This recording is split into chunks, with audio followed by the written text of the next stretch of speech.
বিভিন্ন সমস্যায় জর্জরিত রেলওয়ের হকার কর্মীরা, তাই বিভিন্ন সমস্যার বিষয় নিয়ে আজ আরপিএফ এর কমিশনারের নিকট ডেপুটেশন প্রদান করে মজদুর মনিটরিং সেল অনুমোদিত ত্রিপুরা রেলওয়ে হকার কর্মী অ্যাসোসিয়েশন।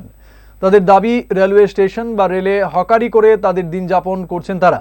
তাতে তাদের প্রত্যেক দিন প্রায় 400 টাকার মতো রোজগার হয়। বিনা টিকিটেই তারা প্ল্যাটফর্মে ঢুকেন এবং রেলে উঠে হকারি করেন।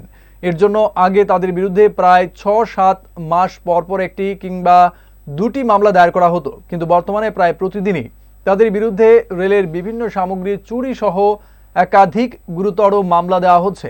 তাই আলোচনার মাধ্যমে যেন সেই সমস্যার সমাধান করা হয় এবং গরিব হকাররা যেন হকারি করে দুটো পয়সা রোজগার করতে পারেন, সেই ব্যাপারে আজ এই ডেপুটেশন প্রদান করেন তারা। আমাদেরকে আগে সাধারণত অন্য ছোটোখাটো কেস দেওয়া হতো, চেইন টানা বা সামান্য।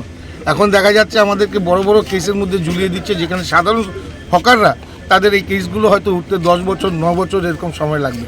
তো একটা সাধারণ খেটে খাওয়া মানুষ যেখানে সারাদিনে 200-300 টাকা রোজগারের জন্য রেলে অক্লান্ত পরিশ্রম করে, তো তাদের যদি এরকম বড় বড় তার কাটা বিভিন্ন রকমের কেসে যদি তাদেরকে ফাঁসিয়ে দেওয়া হয়, তো তাদের বাঁচাটা খুব কঠিন।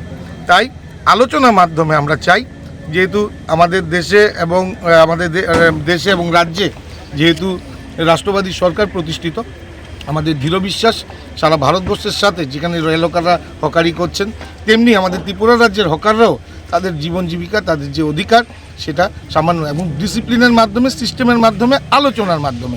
আমরা এমন কোনো কাজ করব না যেটা আমাদের রাজ্যের বদনাম হবে, হকারদের বদনাম হবে। মনে রাখতে হবে, হকাররা শুধু হকারি করে না, ওনারা কিন্তু একটা ট্রেনের পাহারাদার।